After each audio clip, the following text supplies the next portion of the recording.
Hey all, welcome back to the lab. In this video, we're going to be talking about my 2025 programming language tier list. So I'm in the process of reviewing my year and planning what I want to build in 2025. A critical piece of that is what technologies and programming languages I choose to build those with. In this post, I'm going to share my tier list for select programming languages that I've used in my career, some thoughts on them, and which ones I plan to use in 2025. And so here's the tier list. So we can see that S got nothing in it. In the A tier, we have F# and TypeScript. In the B tier, we have JavaScript, Python, and C#. In C tier, we have Golang. And in D, we have Hacklang. Now, a few notes about this tier list. So it's only including languages that I've personally spent a significant amount of time with over my career. And this is basically over 6 months working on this, or in this language, on a real world project. I want to note that 6 months is not a lot of time to spend with a given language, so I am likely not an expert in many of these, nor is time a good, measure of expertise. So for some of these, like Python, which I've been using like my entire career, over like 12 years with Python, that doesn't necessarily mean, again, that I'm an expert in this thing. And so take my views with a grain of salt. This is just my own perspective, but I'm probably wrong about a lot of them. Now for the language attributes, I wanted to make this a bit more clear, like how I'm ranking these things, or like how I'm thinking about programming languages today and what makes them, go in each tier. And so I've set them out here with 3 categories that I think are important, and that I'm going to be mostly focused on ranking these and describing these with. And that's going to be modern types, a solid core, and a strong ecosystem. And I'll talk about what those are in a second. So here's all the languages and how I think that they match up. So, feel free to pause the video and, look at this. But now let's go on to what each of these attributes are. And so I'll be loosely rating the languages based on a set of 3 categories that I think are important in a programming language. So the first is modern types. This is like strong, statically declarable types with good tooling and capabilities, like some types, options, and results, immutable first, and value equalities. This one is like very subjective. I think a lot of people will disagree with me on this because not everyone cares about this. But in my opinion, in my experience, if you don't have modern types, the rest of the language kind of falls away. It can never achieve its potential because there is no way to make this language correct, basically. There's always edge cases in languages that don't have these things that you cannot cover with the type system, and therefore it's kind of like a ball of mud. It's kind of like a sandcastle. Like it accomplishes the thing, but there's really no enforcements on correctness here. The second attribute is a solid core. This is really like good ergonomics in language itself, some good performance characteristics, and a decent standard library. So the core itself is solid. And then the counterpoint to that is a strong community ecosystem. So what is the quality and quantity of libraries, the size of the user base, its contributions and stuff? That's going to be kind of like the filling, the fluff on the language. That is also very important, but is kind of an add-on to the core, if that makes sense. And I'll admit, these are all kind of loosely defined and subjective. So, bear with me as I try to explain my rankings and why I think they are the way they are, but also know that these are kind of imprecise by design, or else this would be like, a 30-hour course or something. And so there's going to be some misses here. There's going to be some imprecision here, and that's just the way it is. Let's start off with S tier. So S tiers are superb languages. They are excellent in most scenarios, and there's very little reason not to choose them as a first or second choice. S tier languages are noticeably absent on my tier list. I've thought about this a lot, and I do not think there's a language on the market today that excels in a majority of areas. I also think that such a language is not only possible, but readily achievable with today's knowledge and technology. And so I'm making it clear that there is a gap in the market to hopefully inspire someone to fill it. As we walk through the lower tiers, I'll give my opinion on why they do not meet the requirement for S tier and things that they could do to try and achieve that as well. A tier. So A tier languages are great in most scenarios, and I would happily choose them for most future projects. So the first one on this list, should be no surprise, is F#. So I think it has modern types, it has a solid core, but its community and ecosystem is mixed. So F# is the closest that I've found to an S tier language so far. It's got a great type system, though some, functional purists say that it's not enough, that, other ones like Haskell are better, it's missing some things, etc. But, I found it's pretty great. It's got a very solid core that is succinct, robust, and performant. And it piggybacks off of C#'s .NET, getting all the performance, all the features, and all the libraries that exist over there, which is a lot because that is a top 10 language and ecosystem. But I will note that F# is not perfect, which is why it's not in the S tier. The biggest issue with F# is it has a small but mighty community. And this means it just doesn't get the love of a top 10 language in terms of attention, funding, and updates. All in all, this probably won't impact your F# projects that much. It has a solid core, it has access to all of the .NET libraries, and most F# libraries remain working even if they haven't been updated in a few years. We're not like those crazies in JavaScript land who have to update every 12 months and then everything breaks for whatever reason. In some ways, this is the closest that I've seen to an ecosystem with quote-unquote finished libraries that perhaps don't need changes. And this is like what a lot of people in, Rust kind of try to define or describe as like the holy grail of coding, where it's like, if you can write something once and it lasts forever, I mean, we can't ever say it'll last forever, but like if it still works 70 years from now and it does the thing, then maybe that library is finished. It doesn't need to do more. It's already doing the job. But I will cede the point that a small user base is very scary. It's scary to come in because you don't know if it's going to be worth it. It's scary to build your projects in this because you don't know if you're going to get the support you need. It's scary to, base your business on this because you don't know if you're going to be able to hire anyone to support this thing. A small user base just is very scary, and F# has a small user base. And I think that F# has the potential to be an S tier language. But to do so, it will need more adoption from more people, at least bringing it into the top 25. For reference, F# is currently the 42nd most popular language, and so, there's a ways to go from here. That would mean passing both Elixir and Haskell, which get talked about quite a lot more in usage, and is a ranking that I don't think F# has ever reached in its 20 years of existence. And so I won't be holding my breath for this, but I will continue pitching it in these blog posts to try to help the numbers a little bit. F# will remain my go-to language in 2025 for the simple reason that F# is fun, and I've yet to find a better option, though I'll note that I do hope to eventually find a better option. So let me know if you've got those S tier languages out there that I need to try. The next language in the A tier is TypeScript. So TypeScript has modern types. Its solid core is mixed, and then its community ecosystem is pretty strong. TypeScript has literally revolutionized the web dev industry. It brought types and sanity to whatever it was we were doing with JavaScript before, and is now a top 5 language in its own right. On top of that, the types are pretty good. The syntax is pretty ergonomic, and it can do nice things like union types, which is unfortunately still a huge differentiator in type systems in 2024. And I will even say, among those that can do union types, TypeScript is very ergonomic in the way it does that. A lot of them are not ergonomic, or the ways that you do union types are like clunky and non-meaningful. Now the type declaration syntax looks very similar to F#, which I like, and that's because TypeScript was partially inspired by F#, according to F# benevolent dictator for life Don Syme, and contrary to what the LLMs keep telling me, even though we do have direct evidence here that TypeScript was partially inspired by F#. And so TypeScript has a lot going for it. It's got nice modern types and access to the entire JavaScript ecosystem, which remains the largest on the planet. Now, why is TypeScript not S tier? That's because it's not super solid at its core. Yes, it's used by a ton of people in production and it works incredibly well, but largely it works well despite its messy core, and really because so many people have spent so many hours working around it. TypeScript really is a set of tools that transpile themselves into JavaScript, so no matter how good TypeScript gets, it will always be JavaScript at the end of the day, for better and for worse. Now, overall, I think TypeScript has the potential to be an S-tier language, but it has the same issue as a lot of these languages, in that it may not be easy to go from where they are now to where they would have to go to be an S-tier language.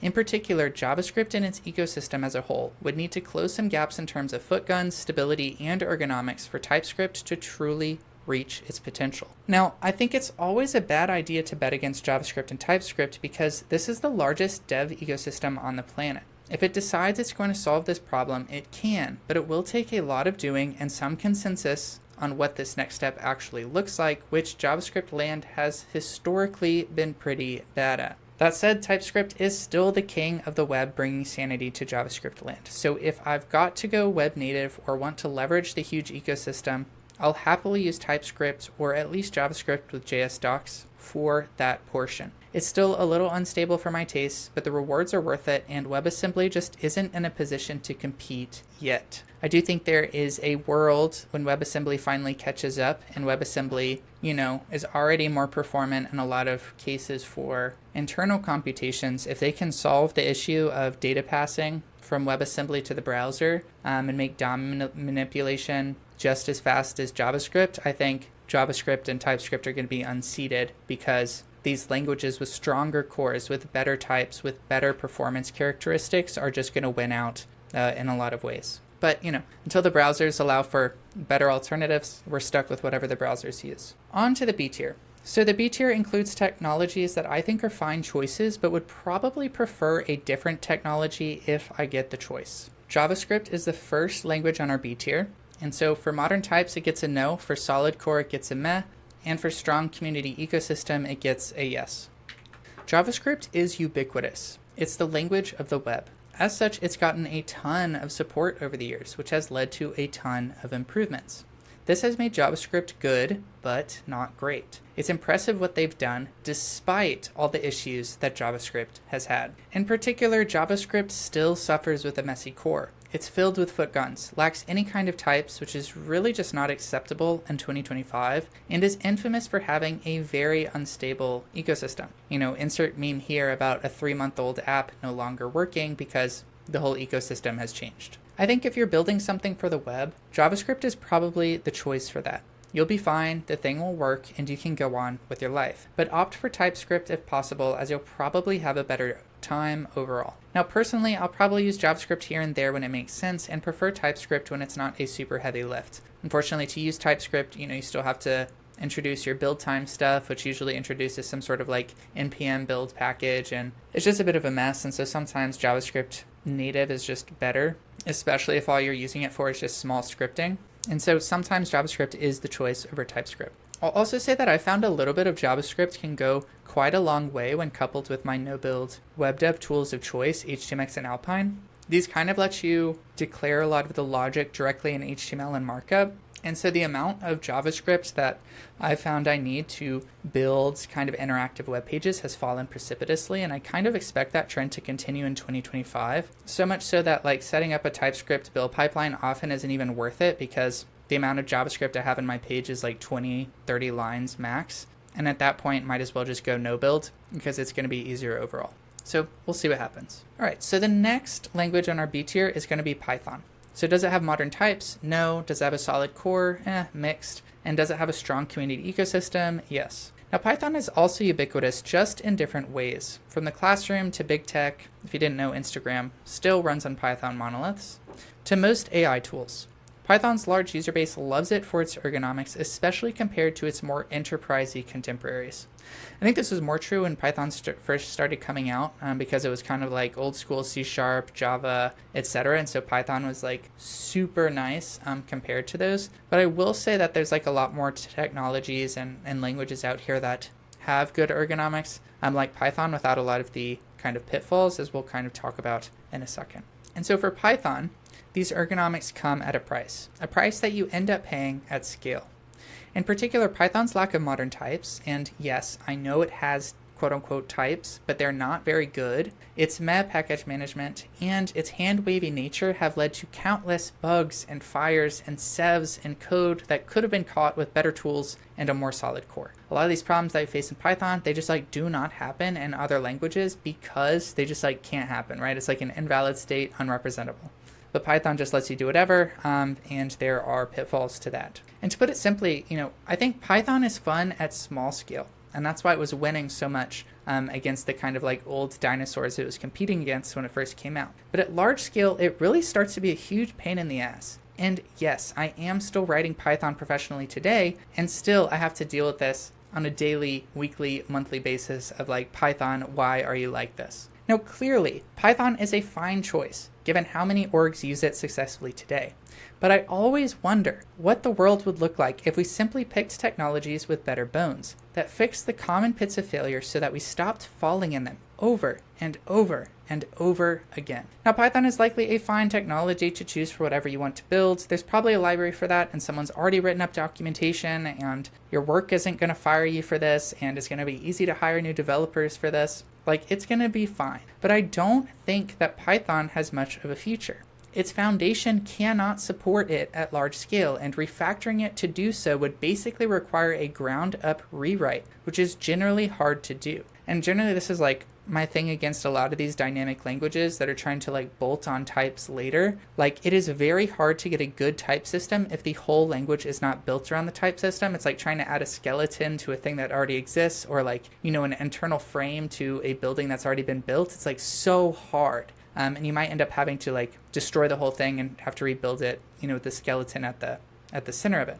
And so Python has this issue, Ruby has this issue, Elixir has this issue. And so in order to fix this is going to be a huge undertaking. And, you know, with the Python version 2 and 3 fiasco, where it took them like, I don't know, 15 years or whatever to actually cut over to 3, I'm not sure that they're excited to try this again for 4 anytime soon. And one of the downsides of having a user base that is so large is that there's a lot of gravity, or I don't know what the term is, like friction, to actually making a change, because everyone's like, oh, you're going to break me. I don't want you to break me. So you kind of just like get gravity on staying still, which I think is going to hold Python back. And I think, like, you know, the mass adoption by the community will keep pushing Python forward for many years. Like, it will continue to be used in new apps. It will continue to be running. It's so big that it like will probably stick around for a long time.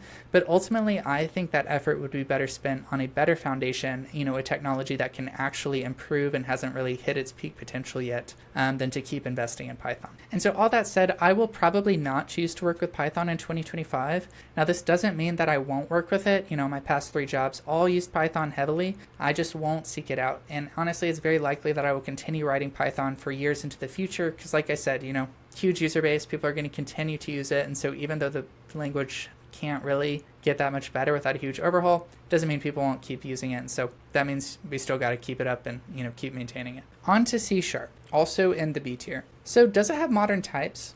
I gave it a mixed, but honestly, the answer is probably a no today, although the roadmap does talk about adding stuff, so it might be mixed later. Does it have a solid core? Yes. Does it have a strong community ecosystem? Also, yes. So C# still has a reputation of being too enterprisey for people to dive into for startups and side projects, but honestly, it's improved a lot over the past decade and is a really good choice for most web app backends. When I started writing C# at my first job, which was like back in 2017, all the C# we were writing was kind of like still on .NET Framework, and so it's still a little like old school. A lot of it was still running on Windows servers and stuff. But that was right at the time when .NET Core was coming out, and now really every .NET is .NET Core, and it's like really good. Like, it's just as good as any popular language, Go, Rust, etc., in terms of like its capabilities, its performance. You know, you don't have to run Windows. I haven't run Windows to run my code in years, and I still have like a lot of .NET stuff. So it's gotten really good, a lot better than its, you know, reputation is. And to that point, like, it's great at back-end services. It scales really well. C# is quite fast and has a huge library ecosystem built up over the decades that C# has been a top 10 language. And on top of that, many of these libraries were created and maintained by organizations using them in the enterprise, which has led to generally very good stability in the ecosystem, you know, if a bit slow moving and maybe a bit over engineered. Like, I don't know if I've ever seen libraries with as much like, you know, foundations to support them, or like committees that, you know, help figure out their direction, which, you know, if you want something stable, that's great. If you're trying to just build stupid little libraries and move on, maybe not so great. But, you know, for most part, you just want to use a library and hope it works. And I think C# and .NET really have a good tradition of that. Now, the only things really holding C# back in my eyes is its legacy type system. It's got good types, but they're just not great. Like, there's no standard sum types, and the match patterns kind of exist with switch statements, but like it's not exhaustive matching. And then we've got like nullability, which I think they've patched this a few times. So I think in the latest .NET and C# we've gotten rid of most of the nullability issues, but there's still edge cases. Like they are moving forward with C# adding types to it, but it's not there yet, right? It's just not modern types yet. And I do want to note that like this is pretty common among most popular languages, and so C# is not losing points here. They're just like not gaining them yet. Like, you know, Java I think falls into the exact same bucket here. And I will note that C# has landed many features improving on this stuff, from records to their pattern matching like switch statements, which, are hit or miss, but, they at least added some version of this. And more improvements are supposedly on the horizon as C# looks towards some types. And so I think this could change and we get more modern types like F#, but we're just not there yet, and so I've got to give it at least a mixed. Now, overall, I think C# is a good choice. It's got everything you'd want to build a solid system, but it is still a little old school, and I hate saying that because it kind of does fall into its reputation, which I think is not deserved anymore. But there are things about it that are old school. It's just not the Windows stuff. It's going to be the old school, like it still has not quite modern types. A lot of the code and stuff is still like super object oriented, which, some people like, that's fine. But typically things are moving a little bit more towards like soft functional. And, that's just kind of the vibe. And I think, that may change as it picks up more features from F#, especially as more F# people bring their stuff back over to C#, but it just hasn't happened yet, and it just may not for a while. And so C# is not my first choice in 2025, but I could see myself using it at a job, or if I want to dive back into game dev with Godot or Unity, which both have pretty good integrations with C#. All right, now we come down to the C tier. Now, here are languages that I think can be fine in certain contexts, but I personally would avoid picking them up unless I had a good reason to. And the only language on this list is Golang. So, does Golang have modern types? No. Does it have a solid core? Yes. Does it have a strong community ecosystem? I'm giving it a mixed here. Now, Golang was majorly hyped along with Rust when it hit the scene. It was simple and good to Rust's great but complicated. I think Golang is simple and deserves praise for this, but I also think that simple is subjective, so it may make sense in some contexts, but maybe not all. My experience writing Go, and really my experience with its version of simplicity, is that it's unnecessarily tedious. Yes, it's simple and that the tools themselves are simple, but meshing it all together is a chore. You may write a lot of simple code in isolation, but is it simple or even sound when you combine all of it together? With Go's bare-bones type system, it's easy to create stacks of simple things that lack any real structure overall. And I'll try to explain this with a metaphor. I've seen this idea around, but I haven't found a good way to explain this yet. And so here's a new metaphor that I have not tested on anyone, so hopefully this makes some sense. Now, a metaphor for this is like trying to build a structure, like a building. Go has some rock solid primitives to build on top of that are very simple. This is kind of like building with cinder blocks. Very strong, very easy to work with. So we can build structures in this manner very quickly. And these are like those, like concrete, blocks. They're like prefabricated. You can transport them everywhere and you can build structures with them that are very strong. It's just concrete structure, very fast. But to what scale? If we're building a skyscraper, this cinder block thing is going to get real tedious real fast. Moreover, it's possible that this simple granularity starts to fall apart as we get too big. We need a way to reinforce these so that there's overarching stability, like steel beams and probably going through huge concrete, platforms and skeleton. But the type system is pretty rudimentary, and so we often can't do that very easily. We just kind of have to hope that each individual piece sticking together is enough for the whole to have stability. And I'm not sure if this metaphor is helping or hurting, but my point is that I get why Go is popular and simple to write, but this doesn't necessarily mean it's simple to build with at scale. And I think if you like Go's syntax and performance characteristics, then I think it can work fine. But personally, I think Go's type system doomed it from the start, and it needs to fix it if it wants to persist into the next generation. I will personally be avoiding Go in 2025 unless I have a good reason to use it, that can't be accomplished with another technology better. All right, on to the D tier. So these are languages that you should probably just avoid unless you have a very good reason to use it that you can't accomplish in another way. And the only language I have here is Hacklang.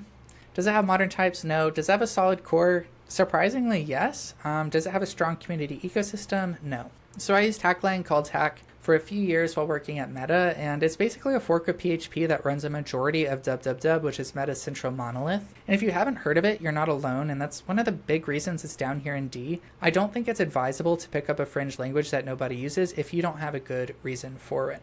And in general, Hack it's basically just PHP, right? And so it's kind of like, why would you use that versus just PHP? Now that said, I do think that Hack turned out to be a better language than I expected, with decent types, piping ergonomics, and pretty good performance characteristics. We often removing things out of Instagram's Python into Meta's Hacklang, because Hack was just multiple times faster than Python. And so if you ever had like a performance critical workload or, a heavy workload, it just was cheaper to run it in Hack. And so pretty good performance characteristics in that regard. And honestly, it reminded me a lot of a C# or Java, just with syntax that looked more like PHP or Python in terms of ergonomics. So like pretty good for a language that you've never heard of. But, I wouldn't recommend using Hack in the outside world unless you have a really good reason to. But I will say it's like pretty good for web apps, just like PHP. It's like pretty good. Good performance characters, got types, like pretty good. Now, I think without Meta supporting Hack, it would quickly go extinct. And with PHP's recent overhauls over the past several years, it's probably just a much better choice overall to go with PHP because it kind of fits all the same characteristics that Hack has, but like actually has a good ecosystem. Now, if I do go back to Meta, I may end up using Hack again because just like a lot of the code is written in Hack. But otherwise, I probably won't touch it because really nobody else is using it. Next.